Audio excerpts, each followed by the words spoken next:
지금 하는 거는 기초분기 연습 문제 2번 해서요. 자산만 나온다 그랬죠. 맞습니까? 그 자산 중에서 우리가 대표적으로 볼 수 있는 현금이라든지 상품이라든지 또 뭐 있다고요?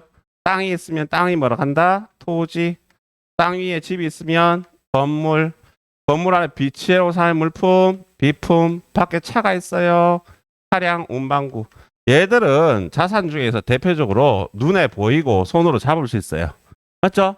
그래서 요런 놈들은 얘들이 다 자산이니까 얘들이 들어오면 어느 변에? 차변에. 나가면 어느 변에? 대변에. 이렇게 적자. 이렇게 적는 거 분결했습니다. 첫 번째. 1번. 현금 10만 원을 대구은행 보통예금 계좌에 입금했습니다. 자, 이거를 그냥 제가 앞에서 얘기를 안 하고 이걸 풀어보세요라고 얘기하시면 보통 차변에 현금이라고 많이 적으세요. 왜 차변에 현금이라고 적느냐? 돈이 들어왔잖아요. 입금했으니까. 이렇게 얘기하시면 맞습니다. 근데 돈을 입금한 것이 아니라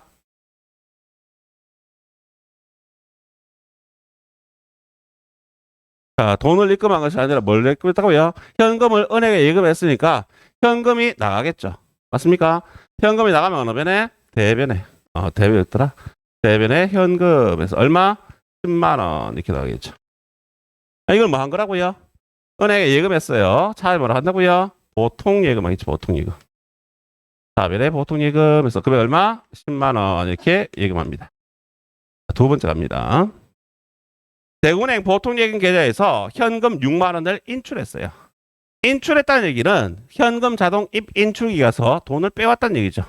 돈을 빼왔으니까 그러면 내 입장에서 돈이 들어온다 나간다 들어오더라. 들어오면 어느 변에? 차변에. 현금 얼마? 6만 원. 자, 어느 예금 계좌에서? 보통예금 계좌에서. 우리가 보통예금이라고 해서 수시로 입금과 출금이 자유로운 예금 맞습니까? 그래서 보통예금 계좌에 6만 원이 줄어드는 거죠. 그러면 이렇게 회계 처리하고 나면 우리 통장에 얼마 남아요? 4만 원 남겠죠. 연속된 거래라고 생각한다면 그런 거 알 수 있다는 얘기죠. 자, 세 번째. 자, 현금 50만 원을 은행에 당좌 예입하다 했습니다. 현금 50만 원 은행에 당좌 예입하면 일단 은행에 예금했으니까 현금은 나간다 들어온다 나가더라. 어느 변에? 대변에. 현금 얼마 나가요? 50만 원. 대변에 현금 50만 원. 차변에 뭐 한 거예요? 오케이. 차변의 예금이 당좌 예금입니다. 우리가 실질적으로 당좌 예금을 써본 적이 없기 때문에 이 당좌 예금이 뭐예요? 라고 얘기하는데 수표를 발행할 목적으로 예입하는 예금이 당좌 예금이 되겠죠. 근데 실질적으로 우리가 안 써봤으니까 잘 몰라요. 그죠? 요거는 나중에 뒤에 갔을 때 시간이 좀 지나갔을 때 설명을 다시 한번 해드릴 겁니다. 다음 주쯤 될 것 같아요. 자, 네 번째입니다. 당좌예금 계좌에서 현금 20만 원을 인출했다 찾아왔다는 얘기죠. 그죠? 어느 계좌에서? 당좌예금 계좌에서. 그럼 돈을 찾아왔으면 현금이 들어오겠네요. 그죠? 어느 변에? 차변에. 현금 얼마? 20만 원. 대변에 뭐가 줄어들어요? 오케이. 대변에는 당좌예금이라는 예금 자산이 얼마만큼? 20만 원만큼 줄어들겠죠. 그럼 당좌예금 계좌에 얼마 남아있어요? 30만 원 남아있는 거죠. 이렇게 할 수 있다는 얘기입니다. 자, 다섯 번째 갑니다. 거래은행에 10개월 만기의 정기 예금에 가입하고 현금 70만 원을 예탁하다.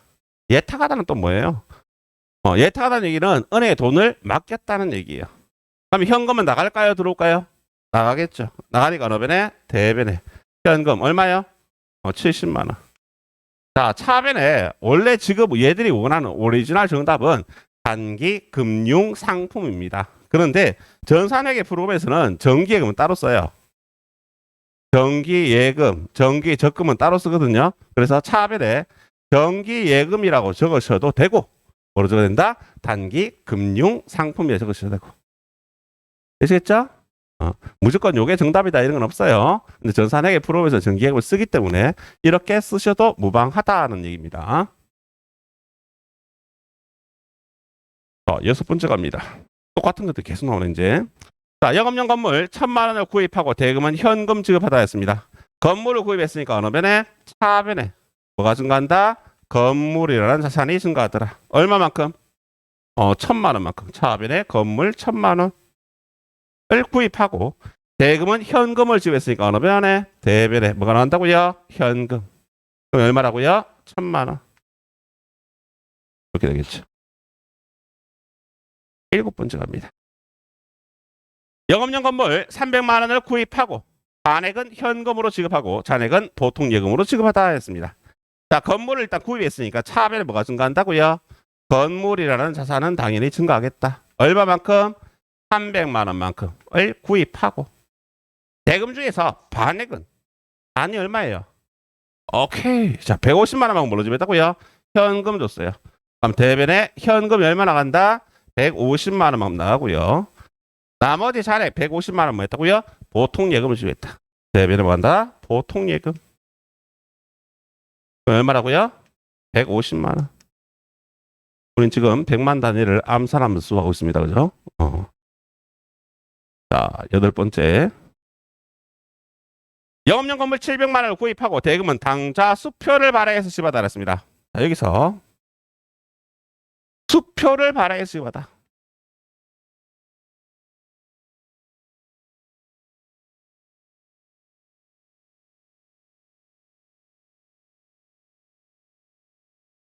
자, 따로 하나 적었습니다. 수표를 발행해 지급하다. 자, 수표를 발행해 준 건 뭐예요? 수표를 발행해 준 건 뭔데요? 수표를 발행할 목적으로 예입하는 예금을 하겠다? 당좌예금을 그랬죠. 우리 영화 같은 데 보면 그렇게 합니다. 얼만데? 얼마면 되는데? 하면서 막 해갖고 수표 체크 카드 꺼내갖고 사인 막 해갖고 백지 수표 탁 끌어가 주죠. 맞습니까? 그런 거 하면서 나오죠. 그죠? 이 수표에는 결국은 뭐냐 하면 내 예금 계좌에서 돈 빼가라는 얘기예요.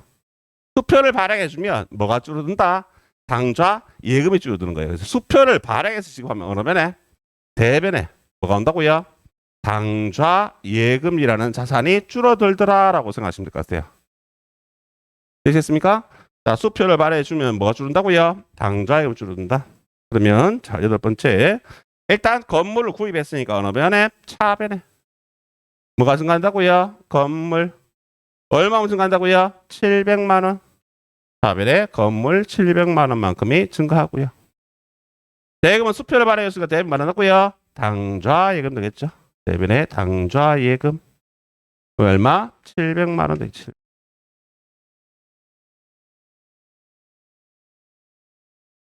됐나요? 자, 9번째 갑니다. 자, 영업용 토지 200만 원을 구입하고 대금은 현금으로 지불했습니다. 토지를 구입하면 뭐가 들어오더라? 토지가 증가하더라. 차압의 토지. 얼마 샀다고요? 200만 원. 200만 원을 구입하고 대금 뭐 줬다고요? 현금을 지불했습니다. 대변에 현금 200만 원. 제가 금액을 자꾸 물어보는 이유가 뭐냐면 입으로 자꾸 얘기를 해보셔야 돼요. 얘기를 해봐야지 공부할 때 제일 좋은 방법이 저는 이거라 생각합니다. 사람들한테 얘기합니다. 너는 어떻게 공부하니? 이렇게 물어보면 어떤 사람은 막 빽빽이 하듯이 빡지 하듯이 막 쓰는 사람이 있고 쓴 글씨를 보고 줄 끊는 사람도 있어요. 어떤 분은 하면 거기 동그란 막 치는 사람도 있어요. 어떤 분은 그걸 읽는 사람도 있고. 그런데 제가 제일 봤을 때 제일 효과적인 건 뭐냐 하면 쓰면서 눈으로 보면서 쓰면서 입으로 말하고 귀로 듣는 게 제일 좋아요. 오감을 다 이용하는 게 제일 낫겠죠, 당연히. 될 수 있으면 여러 가지 방법으로 써보시면서 나는 조용한 데서 보고 있으면 눈에 막 들어온다. 이런 분들은 또 있겠죠, 그죠? 자기 공부하는 스타일을 만드셔야 됩니다. 만드셔야지.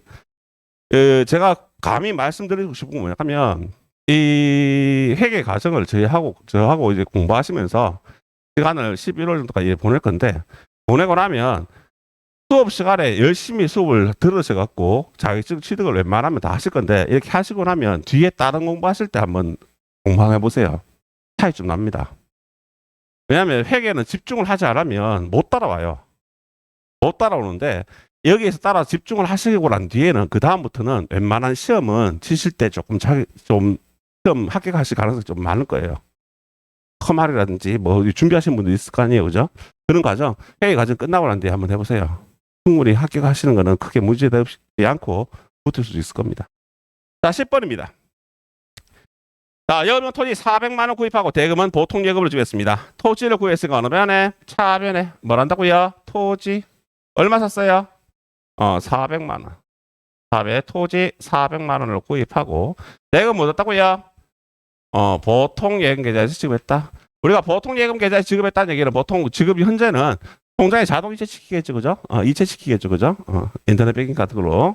레벨의 보통 예금 400만 원. 11번 갑니다. 11번. 토지 8만 원을 구입하고 잔액은 현금으로 지급하고 잔액은 당좌 수표를 발행해서 지급하다 그랬습니다. 일단 토지를 구입했으니까 차별의 토지. 그럼 얼마라고요? 8만 원. 토지 8만 원 구입하고 대금 중에서 얼마만큼은 4만 원은 뭘로 지급하고 현금으로 지급하고 현금 4만 원. 나머지 잔액은 수표를 발행해 주었으니까 당좌 예금. 당좌 수표를 발행해서 지급하다 대별의 당좌 예금 금액은 4만 원. 12번째입니다. 영업용 트럭 900만 원을 구입하고 대금은 현금으로 지급하다 했습니다. 트럭을 구입하면 뭐라고 그래요? 오케이. 차별의 차량 운반구. 차별의 차량 운반구. 금액 얼마예요? 900만 원. 차별 차량 운반구 900만 원. 대금 뭐였다고요? 현금 지급했어요. 대별의 현금 900만 원. 현금 900만 원. 13번째 가볼까요? 13번.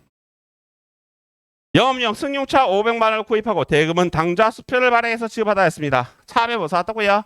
차량 운반구. 승용차도 역시 차량 운반구. 왜 반복해서 자꾸 적나요? 연습하는 거예요. 자, 차별 차량 운반구 얼마요? 500만 원을 구입하고 대금은 당좌 수표를 발행해 지급하고 많습니까? 뭘 한다고요? 오케이. 당좌 예금. 버릇처럼 뒤에 가면 글씨 읽고 그냥 쓰고 이 시간 정도만 투자할 정도로 그 정도로 분계가 되셔야 돼요. 기초 분계는. 자, 13번째였습니다. 14번째. 영업용 자동차 300만 원을 구입하고 반액은 현금으로 지급하고 잔액은 보통 예금으로 지급하다 했습니다. 다음에 역시 뭐 한다고요? 차량 운반구. 차별의 차량 운반구 얼마만 구입했습니까? 300만 원을 구입하고 대금 중에서 반액은 뭘로 줬다고요? 현금 지급하고 대별의 현금 얼마예요? 150만 원 지급하고 나머지 잔액은 오케이 보통 예금으로 지급하다 대별의 보통 예금 150만 원. 다음에 15번째 갑니다. 자, 영업용 비품 200만 원을 구입하고 대금은 현금 지급했습니다. 비품을 샀으니까 차압에 뭐가 들어온다? 비품이라는 자산이 증가하더라. 차압의 비품 얼마라고요? 200만 원을 구입하고 자, 대금은 현금 지급했어요. 대금 뭐란다? 현금 금액 얼마? 200만 원.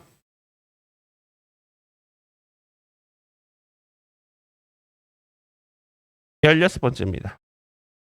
영업용 책상 의자 800만 원을 구입하고 대금은 당좌 수표를 발행해 주었습니다.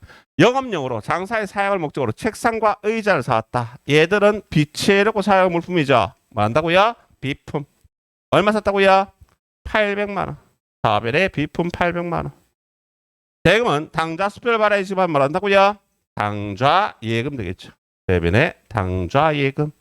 금액은 800만 원. 17번째. 영업용 컴퓨터 400만 원을 구입하고 반액은 현금 지급하고 잔액은 보통 예금으로 지급했습니다. 영업용 컴퓨터가 뭐로 쓴다고요? 비품이 되겠죠. 비품. 차별의 비품. 얼마예요?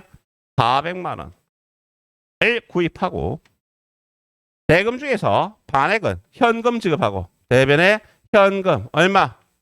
오케이. 200만 원을 현금 지급하고 나머지 잔액은 뭐 했다고요?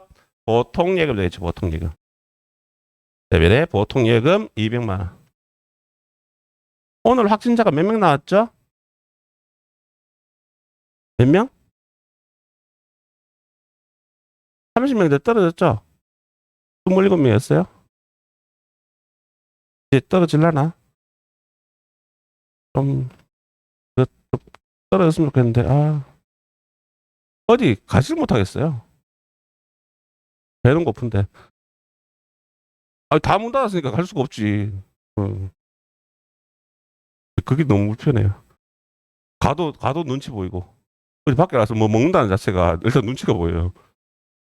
이런 세상이 참 빨리 끝나야 될 건데. 자, 18번째입니다. 상품 100만 원 구입하고 대금은 현금 지급했습니다. 차압에 뭐 사왔어요? 상품 얼마치? 100만 원치 구입하고 대금 뭘로 지급했다고요? 오케이. 대별의 현금 금액은 100만 원. 대별의 현금 100만 원. 19번째. 상품 500만 원을 구입하고 대금 중에 반액은 현금 지급하고 잔액은 보통 예금으로 지급했습니다. 자, 상품 구입했으니까 어느 변에? 차변에 뭐 샀다고요? 상품 얼마요? 500만 원을 구입하고 매입하고 인수하고 취득하고 사고 대금 중에서 반액은 뭐로 줬다고요? 현금 지급했다. 대별의 현금 얼마요? 250만 원. 나머지 잔액은 보통 예금 얼마? 250만 원 되겠죠? 250만 원. 아이고 길다. 자, 20분 갑니다. 상품 900만 원 구입하고 대금은 당좌 수표를 발행했습니다. 차압에 뭐 사왔다고요? 상품 얼마요? 900만 원. 대금은 오케이. 수표를 발행해줬으니까 대변에 당좌 예금 금액은 900만 원. 이렇게 열심히 연습해도 뒤에 가면 또 틀린답니다. 자, 21번입니다. 분계만 잘하셔도 실무에 가셔서 여러분 업무 보실 때 분계만 잘해도 차이 많이 납니다. 자, 21번입니다. 단기 시세 차익 목적으로 주식회사 대경상사의 주식 10주 한 주에 당해당원가 얼마짜리? 1,000원짜리. 우리가 이렇게 표시하는 거 있죠. A 동글배 해라고 W. 이걸 뭐 하면 단가라 부르면 단가. 단가라는 얘기는 단위당 원가. 단위당 원가라는 얘기는 한 개당 얼마냐 얘기죠. 한 장당 얼마씩 1,000원씩 구입하고 현금 지급했다는 얘기입니다. 차변에 뭐라고 얘기할까요? 오케이. 차변의 단기 매매 증권입니다. 차변의 단기 매매 증권. 주식이나 국채, 공채, 사채들을 사면 단기 매매 증권. 금액 얼마예요? 10,000원. 대금 뭘로 지급했어요? 현금 줬습니까? 대비 현금 10,000원. 자, 22번 갑니다. 22번은 단기 시세 차익 목적으로 주식회사 대경상사의 주식 10주 한 장당 10,000원짜리를 구입하고 대금은 보통 예금으로 지급받다 그랬습니다. 차압에 뭐 한다고요? 단기 매매증권. 단기 매매증권 얼마? 10만 원. 대변에는 보통 예금. 금액은 10만 원. 할만한가요? 굉장히 막 미치듯이 어렵다 이건 아니죠. 맞습니까? 그런데 이게 제가 말씀드렸지만 어느 정도 수준까지 된다? 읽고 쓰고 읽고 쓰고 읽고 쓰고 했는데 실수했네. 한 개 정도 틀리면 그 정도가 나올 정도로 숙달이 되셔야 돼요. 숙달이 되셔야 되는데 지금 이 페이지 같은 경우에는 자산에 관한 문제만 나오고요. 이제 3페이지 나오면 뭐가 나오느냐? 자산과 부채에 대해서 내용이 나옵니다. 부채가 섞이게 되면 조금 더 헷갈려요. 자, 넘어가시면 연습 문제 3번에는 자산과 부채에 대해서 나오는데 잠깐 앞에서 한번 볼까요? 3번에는 자산과 부채에 대한 내용이 나오는데요. 오늘 이 회차를 다 하지 못합니다. 오늘 5까지 다 하지 못하고 오늘 1부만 할 건데요. 자산과 부채에서 나온다는 얘기는 그럼 무슨 말이냐 하면 자, 상품을 샀어요. 지금은 상품 사고 다 돈 줬죠. 근데 상품 사고 돈 안 줄 수도 있잖아요. 맞죠? 그때 어떻게 처리하라는 얘기죠. 예를 들어서 이런 겁니다. 상품 100만 원을 매입했다. 대금은 그런데 다음 달에 지급해야겠다. 왜 상환을 했다는 얘기죠. 그럼 그때 회계 처리 어떻게 하자 이거죠. 상품을 매입했을 때 차압에 뭐라 분류한다고요? 상품이라는 자산이 증가할 거 아니에요. 얼마만큼? 100만 원만큼. 맞습니까? 그런데 돈을 줘야 돼. 돈을 줬어요, 안 줬어요? 안 줬어. 원래 대비 현금 주면 되는데 안 주면 뭐라 한다? 오케이. 상품을 매입하고 외상을 하면 외상 매입금이라는 부채가 증가하는 거예요. 이렇게 분개하고 나면 이거를 우리가 그냥 보자면 거래의 종류를 보자면 차압의 상품이라는 자산은 증가한 거죠. 맞습니까? 그래서 얘는 뭐라고요? 자산의 증가가 되는 거고 대변의 외상 매입금이나 부채도 늘어난 거죠. 뭐가 된다고요? 부채의 증가가 되는 거예요. 그럼 이 외상 매입금은 나중에 갚아줄 수 있겠죠? 자, 외상 매입금 100만 원을 현금으로 지급했다. 이렇게 나올 수 있겠죠? 그럼 어떻게 분개한다고요? 현금 지급했으니까 대변에 뭐가 나온다고요? 현금이 얼마만큼? 100만 원만큼 나가더라. 차변에 뭐 준 거예요? 외상 매입금 갚아준 거죠. 그럼 차변에 외상 매입금이라는 부채가 100만 원만큼 줄어들 수도 있겠다. 그럼 이렇게 분기하고 나면 차변의 외상 매입금은 부채라고 했으니까 부채가 없어지는 거니까 뭐 한다? 부채의 감소가 될 것이고 대비 현금이나 자산이 나간 거는 뭐라고요? 자산의 감소가 되겠죠. 이런 거래들에 대한 내용들을 우리가 문제 3번에서는 회계 처리를 해볼 겁니다. 됐습니까? 자.